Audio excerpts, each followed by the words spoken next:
మా educational channel విద్యా ఉద్యోగ సమాచారానికి స్వాగతం. ఈరోజు ఆయా దినపత్రికల్లో వచ్చిన ముఖ్యాంశాలను విశ్లేషిద్దాం. ఇలాంటి లేటెస్ట్ అప్డేట్స్ కోసం ఈ ఛానల్ని సబ్స్క్రైబ్ చేసుకోండి. General studies material, career guidance, job నోటిఫికేషన్లు ఎప్పటికప్పుడైతే మీకు అందివ్వడం అనేది జరుగుతుంది. ఇవాళ ప్రధానంగా మనం కొన్ని వార్తలు కనుక గమనించినట్టయితే ఈరోజు దినపత్రికలలో కొత్త టీచర్లు వచ్చే వరకు విద్యా వాలంటీర్లు అంటూ మరొక వార్త మనం చూడొచ్చు. అదేవిధంగా జాబ్ క్యాలెండర్పై ఒక లేటెస్ట్ అప్డేట్ కూడా మనం ఇక్కడ గమనించవచ్చు. బ్యాక్లాగ్ లేకుండా ఉమ్మడి పరీక్ష నిర్వహిస్తే ఎలా ఉంటుంది అనేది ప్రభుత్వం ఆలోచిస్తున్నట్టుగా మనకు అర్థమవుతుంది. ప్రభుత్వ విభాగాలు, కార్పొరేషన్లలో ఒకే కేటగిరీ పోస్టులకి మరి ఉమ్మడి పరీక్ష నిర్వహించాలనే ఆలోచన ప్రభుత్వం చేస్తున్నట్టు మనకు అర్థమవుతుంది. ముందుగా విద్యా వాలంటీర్స్ న్యూస్ కనుక మనం గమనిస్తే కొత్త టీచర్లు వచ్చే వరకు విద్యా వాలంటీర్లు అంటూ ఒక వార్తను మనం ఇక్కడ చూడొచ్చు. అకాడమిక్ ఇన్స్ట్రక్టర్ల పేరిట నియామకము, వీరికి నెల వేతనము 15,600గా ఫిక్స్ చేయడం అనేది జరిగింది. ఎక్కడైతే రాష్ట్రంలో అవసరమైన జిల్లాల్లో విద్యా వాలంటీర్ల నియామకానికి ప్రభుత్వం పర్మిషన్ ఇస్తుంది. ఇప్పుడు వీరిని అకాడమిక్ ఇన్స్ట్రక్టర్లు అంటున్నారు. ఇప్పటిదాకా మనకు నారాయణపేట, వికారాబాద్ జిల్లాలకైతే అనుమతి దక్కింది. ఆ జిల్లాల కలెక్టర్లు విద్యాశాఖ ముఖ్య కార్యదర్శికి ప్రపోజల్స్ పంపిస్తే విద్యాశాఖ కూడా మరి ముఖ్యమంత్రి రేవంత్ రెడ్డి వద్దే ఉన్నందున ఆయన ఆమోదంతో నియామకాలకు అధికారులు ఉత్తర్వులు అయితే జారీ చేశారు. అలా మనకు నారాయణపేటలో 284 మందిని నియమించేందుకు అనుమతి లభించింది.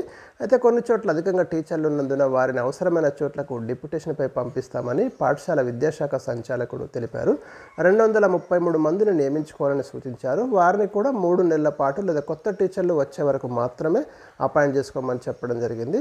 వికారాబాద్ జిల్లాలో 84 మందిని ఉన్నత పాఠశాలలో నియమించనున్నారు. అయితే రాష్ట్రంలో మరి మిగతా జిల్లాల్లో కూడా ఇలాంటి పరిస్థితి ఉంటే అక్కడ నుంచి కూడా కలెక్టర్స్ ఏమైనా ప్రపోజల్స్ పంపిస్తే ప్రభుత్వము కొత్త టీచర్లు వచ్చేదాకా విద్యా వాలంటీర్స్ని అయితే అకాడమిక్ ఇన్స్ట్రక్టర్ల పేరిట అనుమతించే అవకాశాలు అయితే మనకు కనిపిస్తున్నాయి. మొత్తానికి మనకి 2-3 డేస్లో స్పష్టత రానుంది. 2 జిల్లాలకు ఇచ్చారు కాబట్టి మిగతా జిల్లాలో కూడా సేమ్ సిచ్యువేషన్ కనుక ఉంటే, కొరత ఉంటే డెఫినెట్గా ప్రభుత్వం పర్మిషన్ ఇచ్చే అవకాశాలు అయితే మనకు కనిపిస్తున్నాయి. ఇక జాబ్ క్యాలెండర్పై ఒక లేటెస్ట్ అప్డేట్ మనం ఇక్కడ చూడొచ్చు. ఇక్కడ మీరు గమనిస్తే ఒకే ఉమ్మడి పరీక్ష ఎందుకు నిర్వహించకూడదు? ఎందుకంటే ఫర్ ఎగ్జాంపుల్ గురుకుల, జేఎల్ ఇలాంటి డిఫరెంట్ ఉద్యోగాలు ఉన్నప్పుడు అది డిజిగ్నేషన్ ఒకటే ఉంది, క్వాలిఫికేషన్ ఒకటే ఉన్నప్పుడు ఉమ్మడి పరీక్ష కండక్ట్ చేసి రిక్రూట్మెంట్ చేస్తే బెటర్ అనే ఆలోచన ప్రభుత్వం అయితే చేస్తుంది. మరి జాబ్ క్యాలెండర్లో ఎదురయ్యే కొన్ని టెక్నికల్ ఇష్యూస్ ఏవైతే ఉన్నాయో వాటిని పరిష్కరించడానికి రాష్ట్ర ప్రభుత్వం సమాలోచనలు చేస్తుంది. ప్రభుత్వం, సొసైటీలు, కార్పొరేషన్లు ఒకే హోదా, కేటగిరీ, విద్యార్హత కలిగిన ఉద్యోగాలకు వేరువేరు నియామక సంస్థలు ఉద్యోగ ప్రకటనలు జారీ చేసినప్పటికీ రాత పరీక్షను మాత్రం ఉమ్మడిగా నిర్వహించడాన్ని పరిశీలిస్తుంది. దీనిపై త్వరలో ఆయా నియామక సంస్థలతో సమన్వయ సమావేశాలు నిర్వహించనుంది.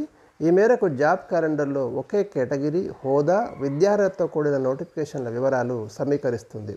ఇక రాష్ట్రంలో 9,000కు పైగా గురుకుల నియామకాలు పూర్తయ్యాయి. మరోవైపు డిఎస్సి పరీక్ష ముగిసింది. జూనియర్ లెక్చరర్ పోస్టులకు 1:2 నిష్పత్తిలో మెరిట్ జాబితా వచ్చింది. గురుకులాలలో నియమితులైన వారిలో చాలామంది ఈ పోస్టులకు ఎంపికయ్యే అవకాశాలున్నాయి.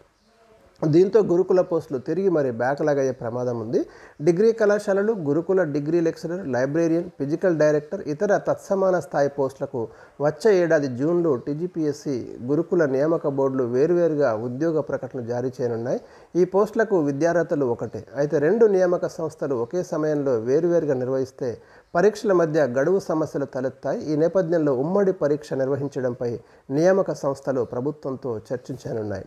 ఇక ఇంజనీరింగ్ విభాగంలో ఇంజనీరింగ్ డిగ్రీ కనీస అర్హతతో విద్యుత్ సంస్థల ఉద్యోగాలకు మరి ఇంజనీరింగ్ సర్వీసుల్లో ఏఈఈ, సబ్ ఇంజనీర్ తదితర పోస్టులకు టీజీపీఎస్సీ ఈ ఏడాది అక్టోబర్లో నోటిఫికేషన్లు జారీ చేయనున్నాయి. ఈ రెండింటికి జనవరిలో నియామక రాత పరీక్షలు ఉంటాయి. వీటికి కూడా ఒక కామన్ ఎగ్జామ్ కండక్ట్ చేయడంపై ప్రభుత్వం నిర్ణయం తీసుకోనుంది. ఉమ్మడి రాత పరీక్షలో వచ్చిన మార్కుల ఆధారంగా అభ్యర్థుల నుంచి ఆప్షన్లు తీసుకొని వేర్వేరుగా మెరిట్ జాబితాలు ప్రకటించడం ద్వారా బ్యాక్లాగ్ పోస్టులు లేకుండా చూడొచ్చని భావిస్తుంది. మొత్తానికి జాబ్ క్యాలెండర్లో కొంత మనకు ఎగ్జామ్స్ కండక్ట్ చేయడంలో సమూల మార్పులు అయితే చేయాలని ప్రభుత్వం ఆలోచిస్తున్నట్టు మనకు అర్థమవుతుంది.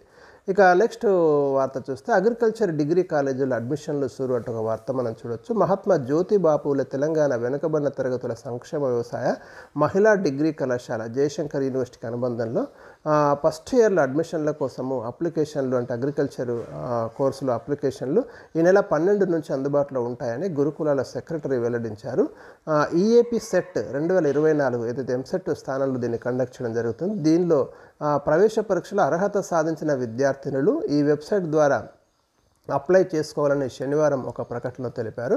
వనపర్తి, కరీంనగర్లో ఉన్న మహిళా వ్యవసాయ డిగ్రీ కళాశాలల్లో చేరేందుకు ఆసక్తి ఉన్న విద్యార్థినులు ఈ నెల 31 వరకు అప్లై చేసుకోవాలని సూచించారు. గ్రామీణ ప్రాంతాల్లో నివసిస్తున్న విద్యార్థిని తల్లిదండ్రుల వార్షిక ఆదాయము 1.5 లక్షలు, పట్టణ ప్రాంతాల్లో వారి వార్షిక ఆదాయము 2 లక్షలకు మించని విద్యార్థినులు మాత్రమే అర్హులని వెల్లడించారు.